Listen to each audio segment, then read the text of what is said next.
नमस्कार। आज हम एक दिलचस्प किताब पर बात करने वाले हैं। सोचिए, एक घर में शादी की तैयारी चल रही है, अरेंज मैरिज है, और ठीक उसी माहौल में घर के ही किसी सदस्य का खून हो जाता है। मतलब चौंकाने वाला है ना। हम बात कर रहे हैं चेतन भगत के उपन्यास अरेंज्ड मर्डर मैरिज की, जो 2024 में आया था। ये सिर्फ कोई सीधी सादी कहानी नहीं है। इसमें रोमांस है, मिस्ट्री है, थ्रिलर का तड़का भी है, पूरा मसालेदार कॉकटेल। तो आज हम कोशिश करेंगे कि इस कहानी की अलग अलग परतों को खोलें, देखें कि प्लॉट कैसे बढ़ता है, कौन से मुद्दे इसमें उठाए गए हैं, और हाँ, कोशिश रहेगी कि अंत ना बताएं पर रहस्य को थोड़ा समझें। चलिए शुरू करते हैं। तो कहानी की जो मुख्य पात्र है वो है काव्या, एक स्मार्ट इंडिपेंडेंट लड़की, आजकल की लड़कियों जैसी। और उसकी शादी तय होती है समर नाम के एक लड़के से। एनआरआई है, जिसे कहते हैं ना, बिल्कुल परफेक्ट दूल्हा वैसा दिखाया गया है। सब कुछ बिल्कुल ठीक चल रहा होता है, शादी की रस्में वगैरह। लेकिन यहीं पर कहानी में एक मोड़ आता है। शादी की रस्मों के बीच ही परिवार के एक मेंबर की हत्या हो जाती है। और मजे की बात यह कि मरने वाला सदस्य वही है जिसने ये रिश्ता करवाने में बड़ी भूमिका निभाई थी। हाँ, यही से मामला एकदम उलझ जाता है। बिल्कुल। तो सवाल उठता है कि भाई, ये कोई पुरानी दुश्मनी है या फिर इस अरेंज मैरिज के पीछे ही कोई गहरा राज छुपा है। बिल्कुल। और ये कहानी सिर्फ एक किसने खून किया टाइप की मिस्ट्री नहीं रह जाती, उससे कहीं आगे जाती है। चेतन भगत ने इसमें बड़े करीने से इस मिस्ट्री के साथ साथ कई और मुद्दे भी बुने हैं। जैसे वो सदियों पुरानी बहस है ना, अरेंज मैरिज अच्छी या लव मैरिज। हाँ, वो तो हमेशा ही चलती है। बिल्कुल। किताब इस बहस को एक नया एंगल देती है, खासकर जब काव्या का वो परफेक्ट दूल्हा समर खुद ही शक के घेरे में आ जाता है।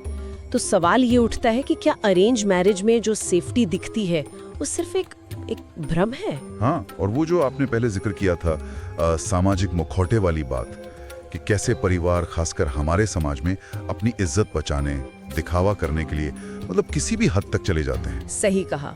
वो पहलू बहुत साफ नजर आता है इसमें। और इसके साथ ही रिश्तों में भरोसे का सवाल, धोखा, विश्वासघात, ये सब परतें भी खुलती हैं।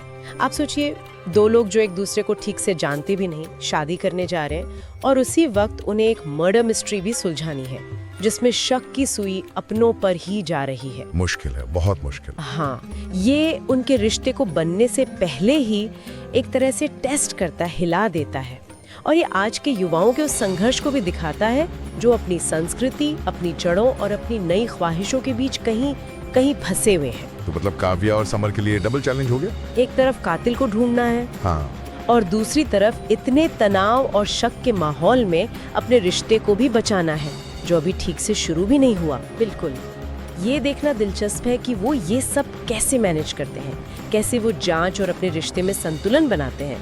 और कहानी का अंत आते आते ये कश्मकश और भी पेचीदा हो जाती है। जब सच सामने आता है, परतें खुलती हैं, तो वो काफी चौंकाने वाला होता है। जिन चेहरों पर भरोसा था, उनके पीछे की असलियत कुछ और ही निकलती है। अच्छा। हाँ, और खासकर काव्या के लिए ये एक बड़ी नैतिक दुविधा बन जाती है कि वो सच और न्याय का साथ दे या फिर रिश्तों को बचाने के लिए माफ कर दे। ये तो वाकई सोचने वाली बात है। हाँ, ये अंत हमारी समझ पर, रिश्तों और नैतिकता की हमारी परिभाषा पर एक सवाल छोड़ जाता है। तो कुल मिलाकर देखा जाए तो ये कहानी एक अच्छा पैकेज है। इसमें रोमांस भी है, फैमिली ड्रामा भी है, और एक मर्डर मिस्ट्री का सस्पेंस तो है ही। और ये सब एक अरेंज मैरिज के सेटअप में बुना गया है, जिस पर एक हत्या का साया है। बिल्कुल। और जैसा मैंने कहा, ये सिर्फ एक टाइम पास थ्रिलर बनकर नहीं रह जाती है। ये दिखाती है कि कैसे एक पॉपुलर मनोरंजक जॉनर का इस्तेमाल करके भी समाज से जुड़े मुद्दों पर बात की जा सकती है, जैसे शादी का प्रेशर, परिवारों के अंदर की सच्चाइयाँ, वो छुपी हुई बातें। सही है। तो मनोरंजन के साथ साथ ये सोचने पर भी मजबूर करती है। और आखिर में ये हमें एक सवाल के साथ छोड़ जाती है कि अक्सर जो चीजें हमें बाहर से बिल्कुल परफेक्ट लगती हैं, चाहे वो रिश्ते हों, परिवार हो या कोई सिस्टम हो, उनके पीछे कितने अनकहे, उलझे हुए और कभी कभी तो खतरनाक सच भी छिपे हो सकते हैं। वो कौन से दबाव होते हैं जो लोगों को सच छुपाकर एक मुखौटा पहनकर जीने पर मजबूर करते हैं?